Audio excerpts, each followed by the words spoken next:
नमस्कार, मैं हूं आपके साथ आस्था कौशिक और आप देख रहे हैं महाबहस। उत्तर प्रदेश में 10 सीटों पर उपचुनाव की तैयारियों से इतर तमाम सियासी दल 4 राज्यों के विधानसभा चुनाव पर भी फोकस कर रहे हैं।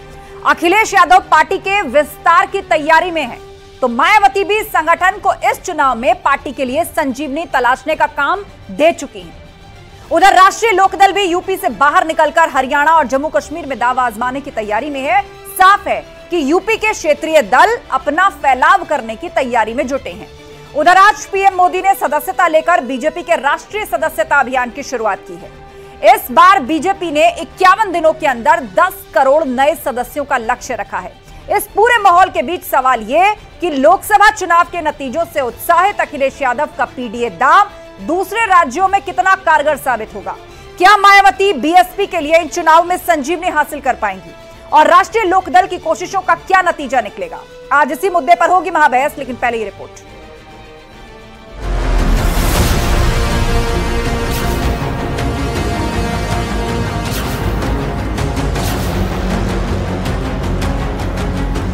बीजेपी तोड़ेगी रिकॉर्ड, मिशन 28 करोड़। दीवारों पर कमल पेंट किया, लेकिन इतनी श्रद्धा से पेंट किया कि विश्वास था ये दीवारों पर पेंट किया हुआ कमल कभी न कभी तो दिलों पर भी पेंट हो जाएगा। हमारी विचारधारा के आधार पर राजनीति में हमने काम करना शुरू किया। कई सालों तक संघर्ष करा और बाद में हमने कई हार झेली, कई पराजय झेले, कई प्रचंड पराजय झेले और विजय को भी देखा है, मगर हमने हमारा काम अहरनिश चालू रखा है। 4 राज्यों का चुनाव, मायावती का संजीवनी दांव। अखिलेश तैयार, यूपी से बाहर एसपी का विस्तार। जैसी हमारी राजनीतिक ताकत मिली है उसके हिसाब से अन्य प्रदेशों में विस्तार किया जाए। उसी क्रम में माननीय राष्ट्रीय अध्यक्ष जी पार्टी के वरिष्ठ नेताओं को अलग अलग जगह जिम्मेदारी देके जहां जहां विस्तार की संभावना है, जहां से अच्छे रेस्पॉन्स आ रहे हैं, पहले संगठन रहा है, चुनाव लड़ते रहे हैं, वहां पे लोगों को जिम्मेदारी देके पार्टी के विस्तार का कार्यक्रम बढ़ा रहे हैं। आरएलडी कश्मीर में लड़ेगा, जयंत का प्लान काम करेगा। 4 राज्यों का चुनाव, यूपी के दलों का फैलाव।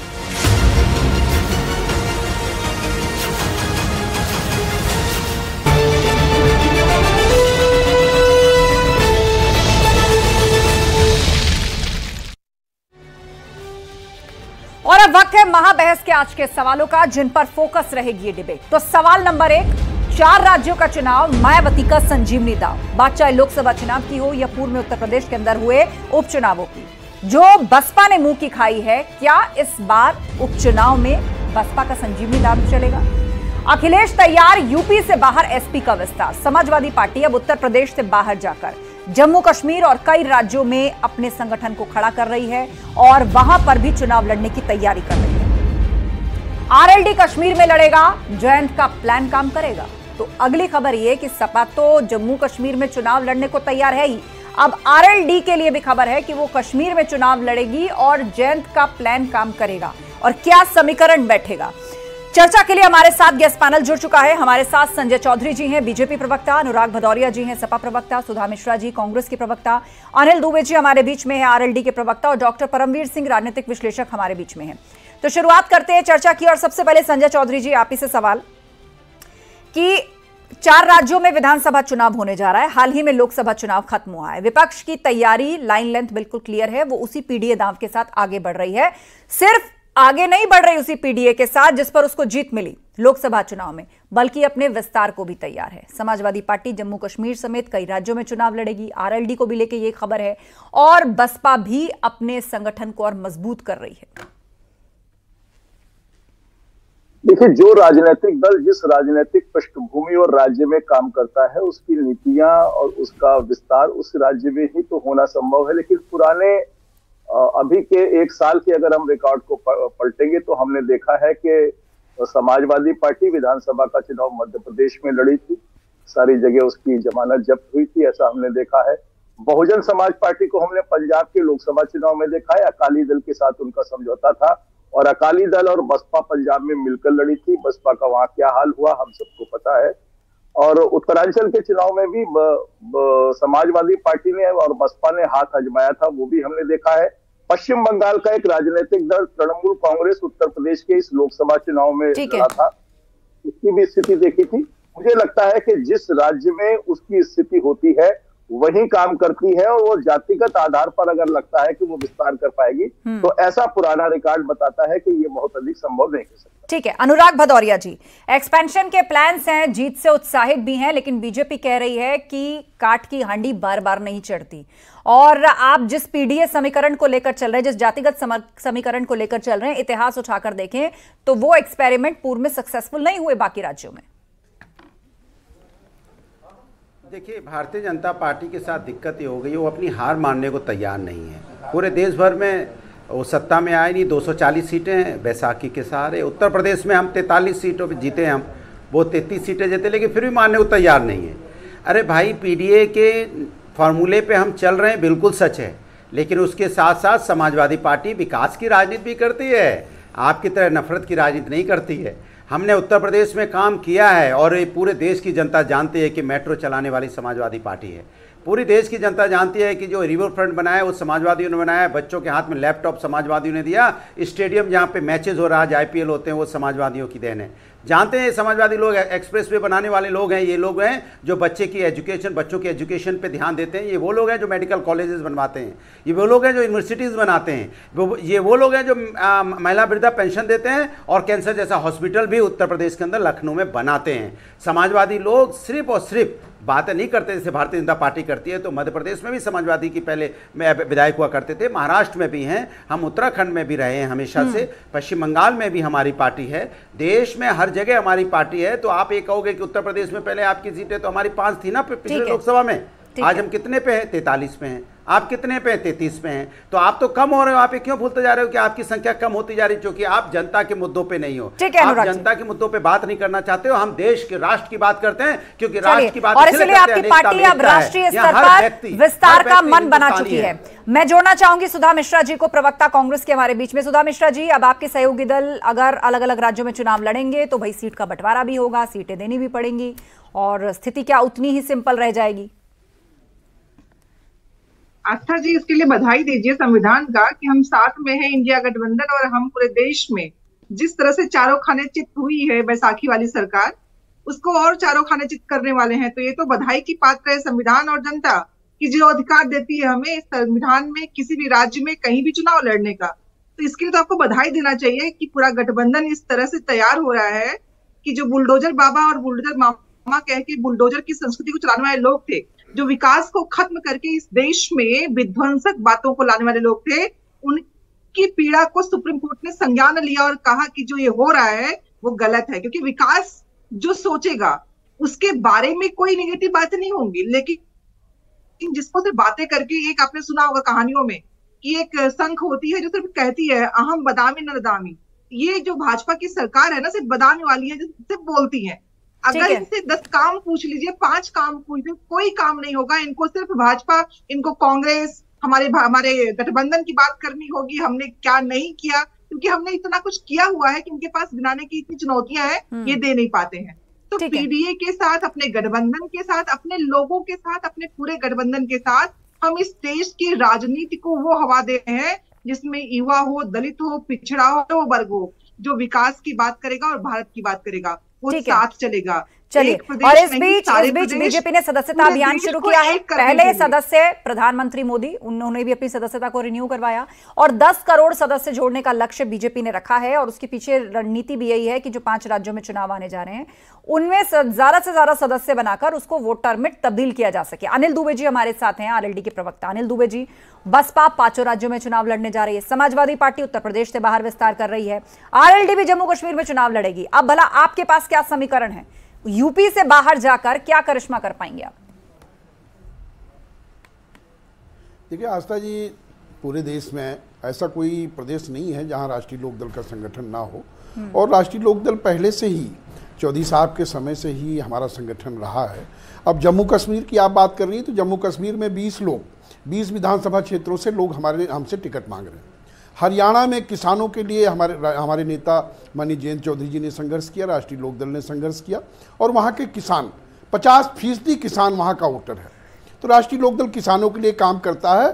तो हम हरियाणा में हमसे लोग टिकट मांग रहे हैं, जम्मू कश्मीर में हमसे लोग टिकट मांग रहे हैं, और हम भारतीय जनता पार्टी एनडीए में शामिल हैं।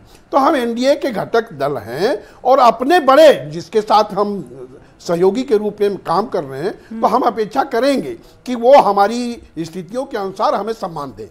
अब ये उनका काम है कि वो हमारा उपयोग किस तरीके से करते हैं, लेकिन हमारा संगठन है और हमारे लोग जम्मू कश्मीर में भी तैयारी कर रहे हैं, हरियाणा में भी तैयारी कर रहे हैं, और हमारा वहाँ पर किसानों के बीच में हमारा काम है। किसान को पता है कि किसानों के लिए अगर कोई संघर्ष कर रहा है तो राष्ट्रीय लोकदल और राष्ट्रीय लोकदल के नेता माननीय जयंत चौधरी जी से संघर्ष कर रहे हैं। चाहे वो जब काले कानूनों का संघर्ष रहा हो, बात कांग्रेस भी करती है, बात समाजवादी पार्टी भी करती है, लेकिन किसानों के लिए अगर किसी ने कभी संघर्ष किया तो सिर्फ राष्ट्रीय लोकदल ने किया, और वो किसानों पर आधारित हम दल हैं।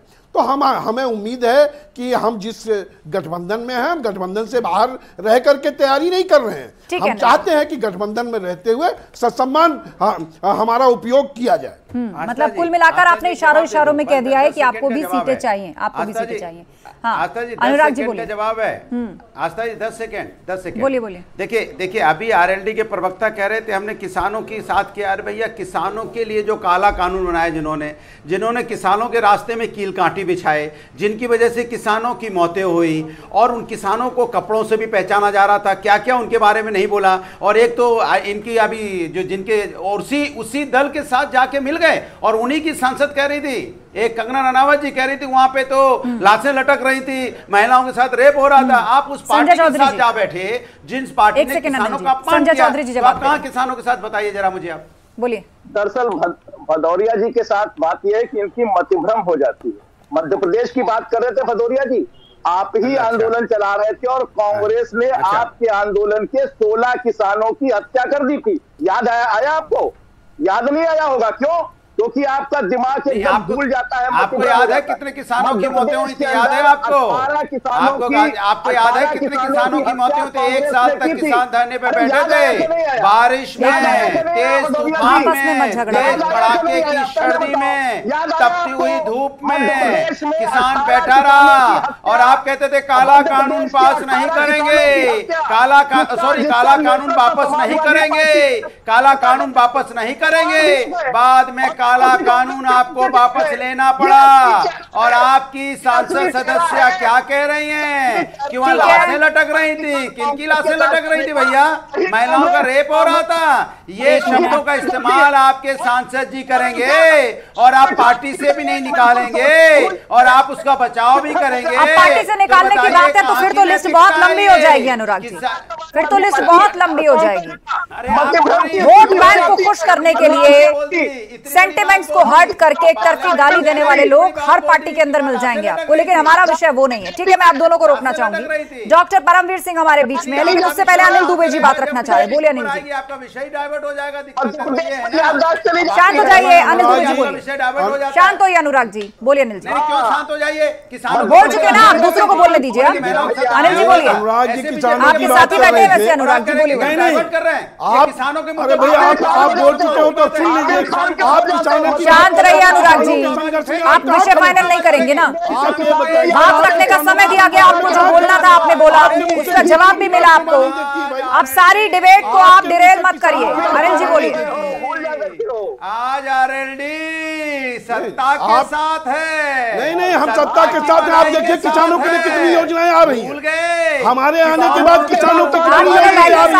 कभी साथ थे अनिल जी, अनुराग जी पूर्ण सहयोगी, आप क्यों तो बोलने दीजिए। हथियार बना रहे, माना आपके साथ नहीं है, लेकिन बैठे आप ही के साथ है लखनऊ। शांत रहिए अनुराग जी, और वो परेशान रहे। हमारे नेता चाहते हैं कि किसान खुशहाल हो, किसानों की खुशहाली आवे। आप तो किसानों के आंदोलन में कहीं आए नहीं। आप किसानों के दुख सुख में कभी खड़े नहीं हुए। एमएसपी गारंटी अभी उत्तर प्रदेश अभी किसानों को इस तरह डिबेट नहीं चल एमएसपी गारंटी मिलेगी। नहीं, इस तरह डिबेट नहीं चल सकती। आप सभी शांत होइए, आप सभी शांत होइए, विषय को इधर से उधर मत ले जाइए। किसानों के साथ सबको समय दिया गया, सबने अपनी अपनी बात रखी। डॉक्टर परमवीर सिंह है, मैं उनको ऐड कर रही हूँ, राजनीतिक विश्लेषक। डॉक्टर परमवीर सिंह, 10 राज्यों में उपचुनाव होना है, इसके अलावा माफ कीजिए 10 सीटों पर उपचुनाव यूपी के अंदर होना है, 4 राज्यों में चुनाव, 5 राज्यों में चुनाव होना है। बसपा ने ऐलान कर दिया है कि वो सभी जगह से चुनाव लड़ेगी, आरएलडी के मैदान में जुट रही है, सपा भी कई राज्यों में चुनाव लड़ने की तैयारी कर रही है। अब सवाल ये है कि क्या ये सब लोकसभा में मिली जीत से उत्साहित है कि पार्टियां अब अपने आप को विस्तार दे रही हैं, उनको लग रहा है कि वो कोई करिश्मा कर सकती हैं, राष्ट्रीय स्तर की पार्टियां बन सकती है। शांत रहिए आप लोग, शांत रहिए आप लोग। अनुराग भदौरिया जी स्पेशली। परमवीर जी बोलिए। वास्तविकता है कि भारतीय राजनीति के केवल 2 धुरे रहे हैं और आज तक भी कायम है। वो है एक धुरा जो कांग्रेस के इर्द गिर्द है या कांग्रेस पार्टी को ही मानिए, दूसरा है भारतीय जनता पार्टी का। जो क्षेत्रीय दल है ये समय समय पर देखिए पॉलिटिकल पार्टीज का भी अपना इंटेलिजेंस विंग होता है। 1984 के बाद कहीं 2014 में जाकर एक पार्टी आई जिसे क्लियर मैंडेट मिला और आज 2024 में वो समीकरण खत्म हो गया है। अब मुझे लगता है कि वही दौर दोबारा से आने का पॉलिटिकल पार्टीज को अंदेशा है, जहां गठबंधन की राजनीति से ही सरकारें चलेंगी, ऐसा अंदेशा हो सकता है, ये मेरा मानना है। तो उस वजह में किसी भी क्षेत्रीय दल का पॉलिटिकल बार्गेन बढ़ जाता है जब वो उसकी प्रेजेंस कई राज्यों में होती है, माने चाहे वहां से 2 सीट भी लेकर आए, लेकिन उसकी प्रेजेंस बढ़ती है। तो इस ऐसी प्रेजेंस होने की वजह से उसे बड़ा घटक, चाहे जैसे आज के टाइम पर इंडिया गठबंधन है, दूसरा एनडीए गठबंधन है, वहां पार्टी को तवज्जो मिलेगी और वहां पर उसको पार्टी को अच्छे मिनिस्ट्री जैसे बोल सकते हैं वो मिल सकती है। तो इसी वजह से पैन इंडिया अपनी प्रेजेंस दिखाने के लिए सभी पार्टियां अन्य राज्यों में भी चुनाव लड़ रही हैं और दिखाने के लिए कि बार्गेन पावर बढ़ती है हमारी। लेकिन इसमें क्या होगा, बसपा का रिवाइवल होगा इससे?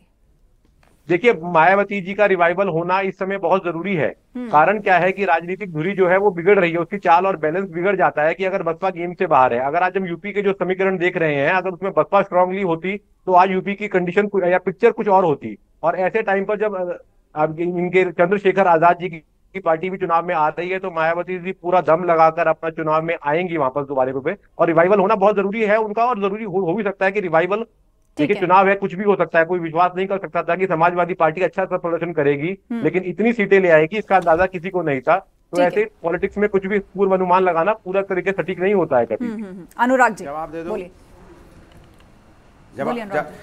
देखिए हम लोगों को बिल्कुल अंदाजा था सर, और हम लोग जनता के बीच में काम कर रहे हैं और जनता के साथ रहते हैं, इसलिए हमें पता था कि हम जीत रहे हैं। तो हम तो पहले दिन से ही बोल रहे हैं कि बीजेपी की सरकार इस बार केंद्र में नहीं आएगी, तभी तो 240 पे सिमटी, क्योंकि हमें पता था कि जनता के असली मुद्दे क्या हैं। असली मुद्दे महंगाई, बेरोजगारी, महिला समस्या, किसान, रोड, सड़क, खड़ंजा, उन छात्र, मेडिकल फैसिलिटी, युवा, इस पे तो बीजेपी बात ही नहीं कर रही है लगातार। वो किस पे बात कर रही है? वो बात करती है डिवाइड एंड रूल, वो अनेकता में एकता पे विश्वास ही नहीं रखती, वो मुद्दों को डाइवर्ट करती है, वो धर्म के नाम पे राजनीति करना चाहती है। धर्म मेरे आस्था का विषय, राजनीतिक विषय नहीं है। इसलिए देखिए अयोध्या भी हारे, हम कह रहे थे हम अयोध्या जीतेंगे, प्रभुराम का आशीर्वाद हमें मिलेगा, क्योंकि प्रभुराम जानते हैं ना कि हमारे बच्चों की बात कौन कर रहा है। हमारे बच्चों की बात समाजवादी लोग कर रहे हैं, हमारे बच्चों की तकलीफ की बात समाजवादी उठा रही है, हमारे बच्चे परेशान है तो उनकी बात यही उठा रहे हैं। बाकी लोग तो यह डिवाइड एंड रूल करना चाहते थे, तो प्रभुराम भी तो देखिए आप ही की पिच पर आकर खेले और जीत गए, जिताया ना हमें, तो इसलिए मुझे 43 सीटें दी। अरे जरा भदौरिया जी पर काट लगाइए जरा सा। देखिए भदौरिया जी जिन विकास के कार्यों की बात कर रहे हैं, उत्तर प्रदेश की जनता ने लगातार 2 बार उन विकास के कार्यों में समाजवादी पार्टी को बाहर किया। अगर इनके विकास के काम इतने ही बढ़िया थे तो उनकी सरकार का रिवाइवल जनता ने दूसरी बार इनको जिताकर क्यों नहीं भिजाया?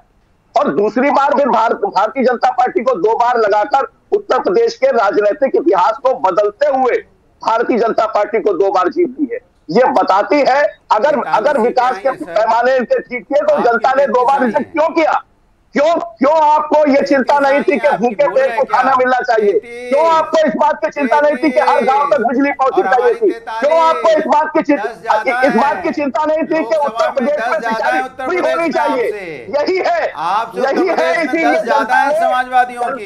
तीसरी बार आशीर्वाद तो प्रभुराम का भी मिल गया है, हमें तो उन्होंने भी जिता दिया है। आप बताइए, अब आपके पास तो आपके आप जनता के लिए नहीं बात करते ना, आप को गुरु मंत्र देता हूं, मेरा गुरु मंत्र ले लीजिए, जवाब सुनिए, आप जनता की बात करना शुरू कर दीजिए तो शायद आपका कोई कल्याण हो पाए, नहीं तो आने वाले दिनों में तो आपकी हार बुरी तरह तय है। आप जनता जनार्दन होती है, जनता के मुद्दों पे आप बात ही नहीं करते।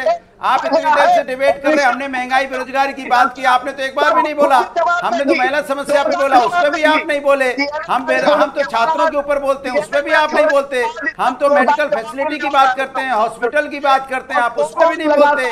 अरे भाई कभी तो जनता के मुद्दों पे बोलो, किसानों के मुद्दों पे बोलो। कब बोलोगे किसानों के मुद्दों पे? कब बोलोगे छात्रों के मुद्दों पे? कब बोलोगे युवाओं के मुद्दों पे? कब बोलोगे यहाँ पे मेडिकल फैसिलिटी, यूनिवर्सिटी, स्पोर्ट्स? कब करोगे इन सब की बातें? कभी नहीं करोगे। आप विकास की बात ही नहीं करते। इंफ्रास्ट्रक्चर कैसे डेवलप करोगे?